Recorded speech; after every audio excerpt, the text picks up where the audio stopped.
बिस्मिल्लाहिर्रहमानिर्रहीम, अस्सलामु अलैकुम। Dear students, Waqar Arshad here, आपका बायोलॉजी टीचर। कैसे हैं आप सब? उम्मीद है खैर आफियत से होंगे। आज का लेक्चर किन मौज़ूआत पे मुश्तमिल है, आज किन टॉपिक्स पे डिस्कशन करने वाले हैं, आइए देखते हैं, मूव करते हैं व्हाइट बोर्ड की तरफ। Dear students, recall your memory. Previous lecture में हम डिस्कस कर रहे थे एक्सरसाइज से पहले लेक्चर्स को, और लेक्चर्स में हम डिस्कस कर रहे थे चैप्टर के टॉपिक्स को। डियर स्टूडेंट्स, प्रीवियस लेक्चर्स में चैप्टर मुकम्मल हो चुका है और चैप्टर नंबर 3 में हमने बायोडाइवर्सिटी को डिस्कस किया। बायोडाइवर्सिटी कहा जाता है वैरायटी ऑफ ऑर्गेनिजम्स को जो कि स्पीशी के अंदर पाए जाते हैं, with in species and among species पाए जाते हैं। हमने डिस्कस किया बायोडाइवर्सिटी के मुख्तलिफ पहलुओं को, हमने डिस्कस किया क्लासिफिकेशन को, इसकी हिस्ट्री को, उसके एम्स को, उसके प्रिंसिपल्स को, 5 किंगडम सिस्टम को, साइंटिफिक नेमिंग को, और हमने डिस्कस किया इम्पैक्ट ऑफ ह्यूमन बीइंग को। हमने डिस्कस किया इंसानी सरगर्मियों के असरात को, डिफॉरेस्टेशन को, ओवर हंटिंग को, हमने डिस्कस किया एक्सटिंक्ट और एंडेंजर्ड स्पीशीज को। डियर स्टूडेंट्स, आइए अब हम डिस्कस करते हैं चैप्टर नंबर 3 की एक्सरसाइज में दिए गए एमसीक्यूज को। डियर स्टूडेंट्स, एक्सरसाइज के एमसीक्यूज कितने हैं, उनकी स्टेटमेंट्स क्या हैं, उनकी ऑप्शंस क्या हैं, आइए एक एक करके डिस्कस कर लेते हैं। देखते हैं, शुरू करते हैं, समझने की कोशिश करते हैं। आगाज करते हैं पहले एमसीक्यूज से। Question number 1, classification means grouping of organisms on the basis of. Classification का मतलब जानदारों की गिरोहबंदी है, किस बुनियाद पर। स्टेटमेंट को समझने के बाद आइए अब हम एक एक करके ऑप्शंस को एनालाइज कर लेते हैं। Option A, how they feed. Option B, the features they have in common. Option C, how they respire. And option D, how they can survive. अगर पहली ऑप्शन को देखें, पहली ऑप्शन का मतलब क्या है, हाउ दे फीड, कि वो कैसे खाना खाते हैं, वो कैसे खुराक लेते हैं। दूसरी option, the features they have in common, वो कौन से फीचर्स हैं जो उनमें मुश्तरिक हैं, वो कौन सी खसूसियात हैं जो सब में यकसां पाई जाती हैं।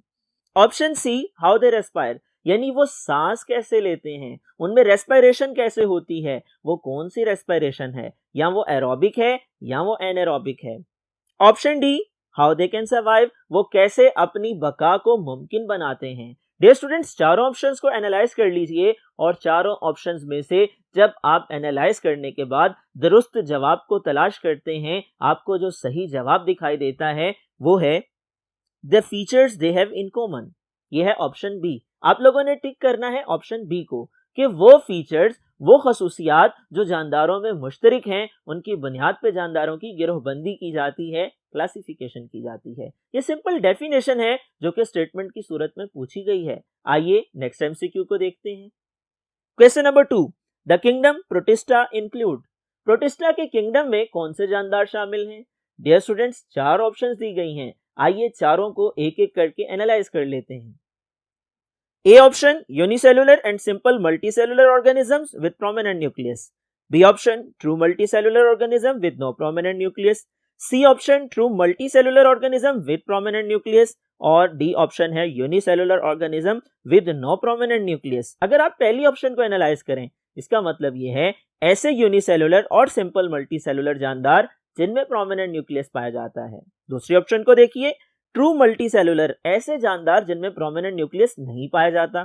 ऑप्शन सी को देखिए, ट्रू मल्टीसेलुलर, ऐसे मल्टीसेलुलर जानदार जिनमें प्रोमिनेंट न्यूक्लियस पाया जाता है।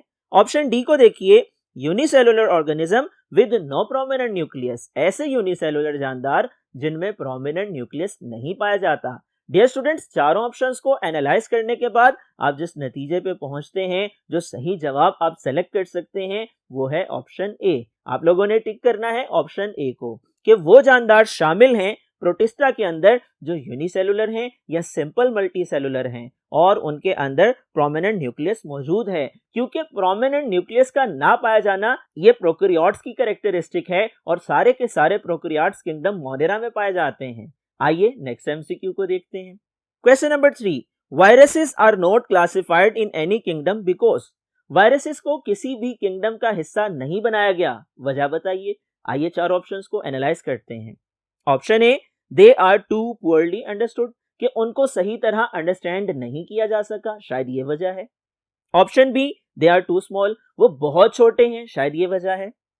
Option C, their genetics can not be determined, उनकी जीन्स के बारे में हमें नहीं मालूम, क्या ये वजह है?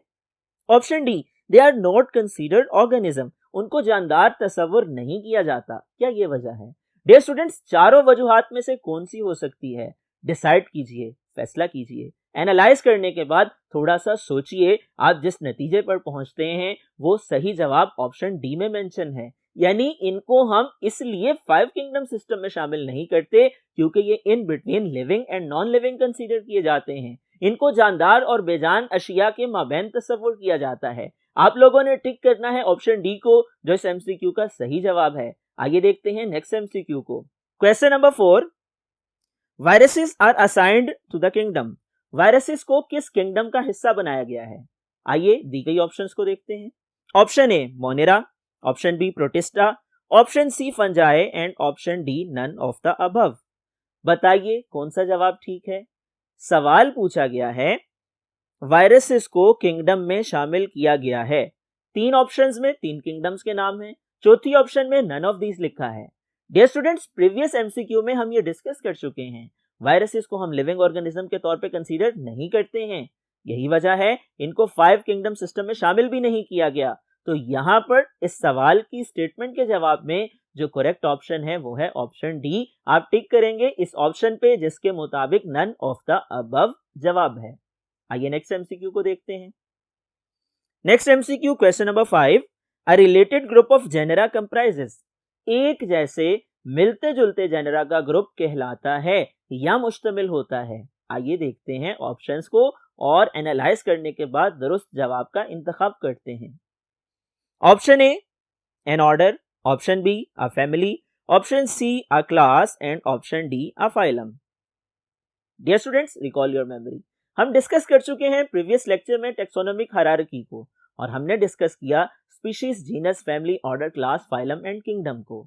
स्पीशीज मिलते जुलते जानदार होते हैं, स्पीशीज को मिला के जीनस बनता है, जीनस को मिलाकर फैमिली बनती है, फैमिली को मिला के ऑर्डर बनता है, ऑर्डर को मिलाकर क्लास बनती है, क्लास को मिलाकर फाइलम बनता है, और फाइलम को मिलाकर किंगडम बनता है। यहाँ पर जो 4 ऑप्शंस दी गई हैं, उन चारों ऑप्शंस में से जो ऑप्शन ठीक है वो है फैमिली, क्योंकि स्टेटमेंट में पूछा गया है a related group of genera comprises a family, कि एक जैसे जेनेरा का जो ग्रुप होता है वो फैमिली कहलाता है। आपने टिक करना है ऑप्शन डी को, जो कि दुरुस्त जवाब है। आइए डिस्कस करते हैं next MCQ. Question number 6, in which kingdom would you classify unicellular eukaryote, वो कौन सा किंगडम है जिसमें आप यूनिसेलुलर यूकैरियोट को क्लासिफाई करेंगे, तकसीम करेंगे, उनको ग्रुप में डिवाइड करेंगे। आइए देखते हैं। A fungi and plantae, B fungi and monera, C only protista, D only fungi. सवाल पूछा गया है यूनिसेलुलर यूकैरियोट्स के हवाले से। देखिए पहली ऑप्शन फंजाई एंड प्लांटी, ये मल्टी सेलुलर होते हैं। फंजाई एंड मोनेरा, फंजाई की बात की जाए ये मल्टी सेलुलर हैं, मोनेरा की बात की जाए ये यूनिसेलुलर हैं लेकिन प्रोकैरियोट हैं। सी ऑप्शन की बात की जाए ओनली प्रोटिस्टा, प्रोटिस्टा में यूनिसेलुलर भी होते हैं, सिंपल मल्टी सेलुलर भी होते हैं। इसी तरह से जो डी ऑप्शन है only fungi. Dear students, unicellular eukaryotes की बात की जाए तो उनको हम प्रोटिस्टा में शामिल कर सकते हैं, इसलिए आप टिक करेंगे सी ऑप्शन को, जो कि दुरुस्त जवाब है। आइए डिस्कस करते हैं next MCQ. Question number 7, in binomial nomenclature the first letter of the name is capitalised. Binomial nomenclature में जो साइंसी निजाम है, साइंसी नाम रखने का तरीकाकार है, स्वीडन के एक साइंटिस्ट ने दिया था जिसका नाम कैरोलस लिनियस था। उसके मुताबिक साइंसी नाम कौन सा है जिसका पहला हर्फ कैपिटल लेटर में लिखा जाता है? आइए चारों ऑप्शंस को देख लेते हैं। Option A family, option B class name, option C species name and option D genus name.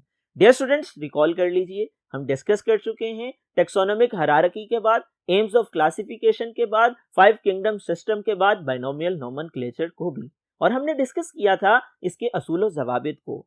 याद कीजिए, असूल व ज़वाबित में से एक असूल ये भी है कि साइंटिफिक नेम 2 हिस्सों पर मुश्तमिल होता है। पहला हिस्सा जेनेरिक नेम होता है, दूसरा स्पीशी नेम होता है, और जेनेरिक नेम का जो पहला लेटर है वो कैपिटल होता है। यहाँ पर जो ऑप्शंस दी गई हैं, आपने डी ऑप्शन को टिक करना है, जिसको कैपिटलाइज किया जाता है वो जीनस का फर्स्ट लेटर है। डियर स्टूडेंट्स, आइए डिस्कस करते हैं next MCQ. Question number 8, Which one of the following sequences shows the correct hierarchy of classification going from the smaller to the bigger group? आपको एक तरतीब दी गई है टेक्सोनोमिक हायरार्की के हवाले से और पूछा गया है कौन सी तरतीब ठीक है अगर हम छोटे ग्रुप से बड़े ग्रुप की तरफ मूव करते हैं। आइए एक एक करके ऑप्शंस को एनालाइज करते हैं। Option A kingdom, phylum, order, class, family, genus and species. Option B kingdom, phylum, class, order, family, genus and species. Option C genus, species, kingdom, phylum, order, class, family. And option D species, genus, family, class, order, phylum, kingdom. Dear students, सबसे छोटा group species का होता है। पहली option को देखिए, सबसे पहले किंगडम दिया गया है, गलत।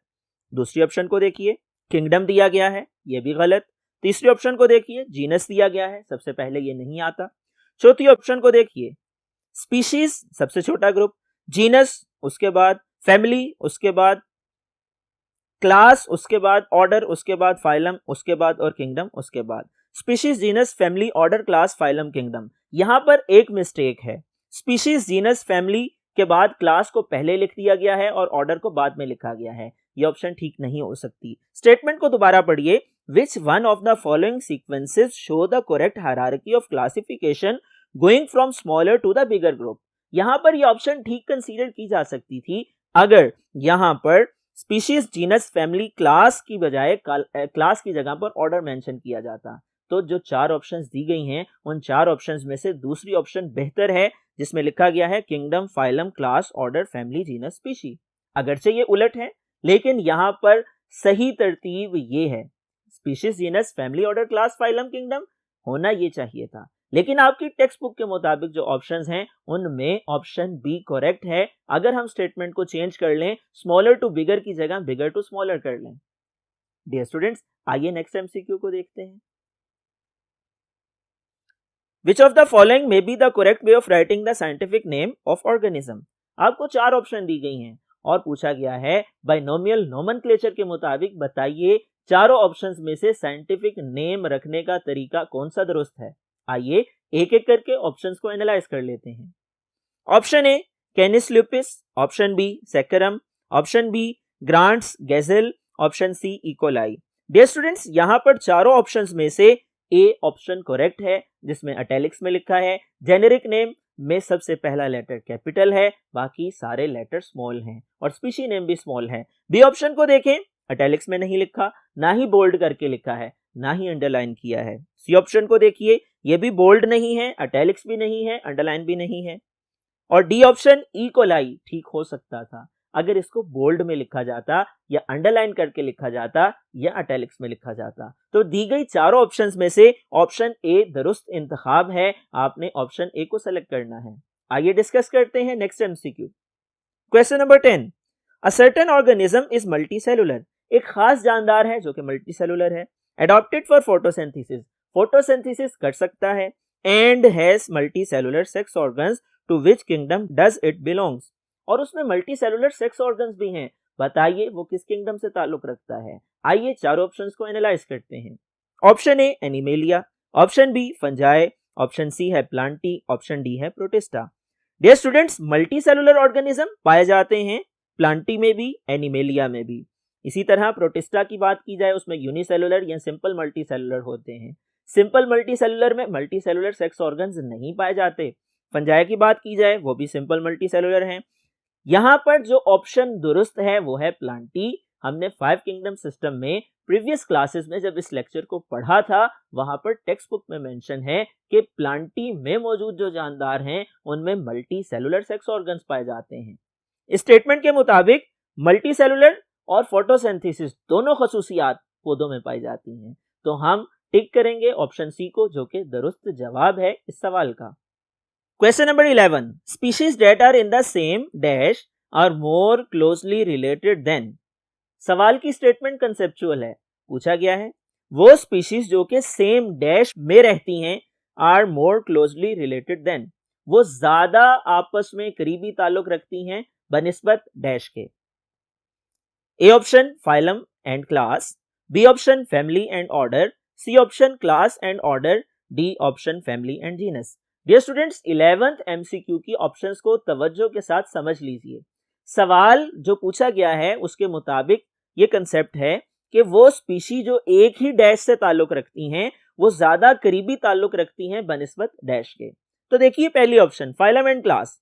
अगर आप टेक्सोनोमिक हायरार्की को जहन में रखते हैं, species, genus, family, order, class, phylum, kingdom, इस तरतीब को मलहूज़े खातिर रखते हैं, पहली ऑप्शन ठीक नहीं है, जिसके मुताबिक स्टेटमेंट यूं बनती है species that are in the same phylum are more closely related than class. ये गलत है। क्यों गलत है?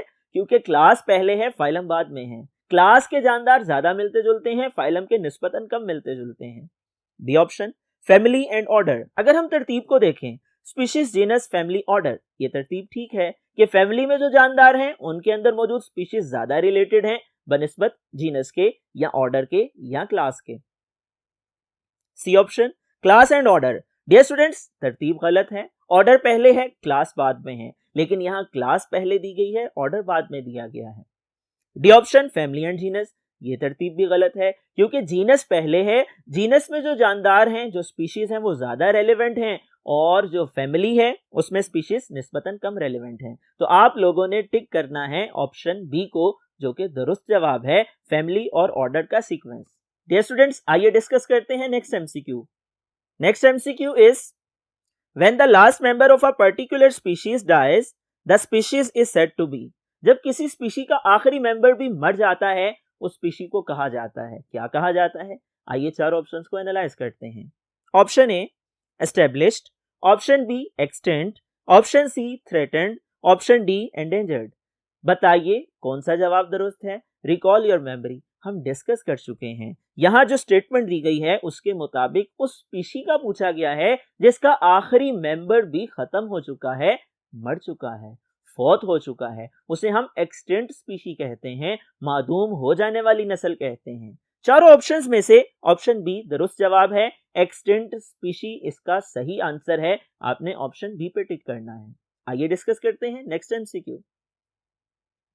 इन which season houbara bustard migrates to Pakistan and settles here. Dear students, बताइए पाकिस्तान में वो कौन सा सीजन है, वो कौन सा मौसम है जब होबारा बस्टर्ड हिजरत करते हुए पाकिस्तान आते हैं? चार ऑप्शंस को एनालाइज करते हैं। Option A summer, option B spring, option C autumn, option D winter. Dear students, यहां पर करेक्ट ऑप्शन है ऑप्शन डी। आप लोगों ने टिक करना है ऑप्शन डी को। ये आज के एमसीक्यूज थे जो कि चैप्टर 3 की एक्सरसाइज में दिए गए हैं। डियर स्टूडेंट्स, एमसीक्यू की स्टेटमेंट को तवज्जो से पढ़ना है, ऑप्शंस को अच्छी तरह से एनालाइज करना है, अंडरस्टैंड करने के बाद दुरुस्त जवाब का इंतखाब करना है। क्योंकि जब आप एक दफा एक ऑप्शन को सेलेक्ट कर लेते हैं आपके पास वापसी का रास्ता बंद हो जाता है, क्योंकि एक सवाल में एक ही ऑप्शन को टिक किया जा सकता है। अगर एक सवाल में एक से ज्यादा ऑप्शंस को आप टिक करते हैं ऑटोमेटिकली वो सवाल गलत हो जाता है। इसलिए आप लोगों ने बहुत एहतियात के साथ सोच समझकर आपने आंसर का जवाब देना है, करेक्ट ऑप्शन को चूज करना है। मुझे उम्मीद है आज का ये लेक्चर आप लोगों ने समझ लिया होगा और आज के लेक्चर को समझने के बाद आप लोगों ने याद भी करना है और अच्छी तरह से मेमोराइज करने के लिए नोट डाउन करना है। डियर स्टूडेंट्स, अगले लेक्चर तक के लिए अपना ख्याल रखिएगा। अल्लाह हाफिज।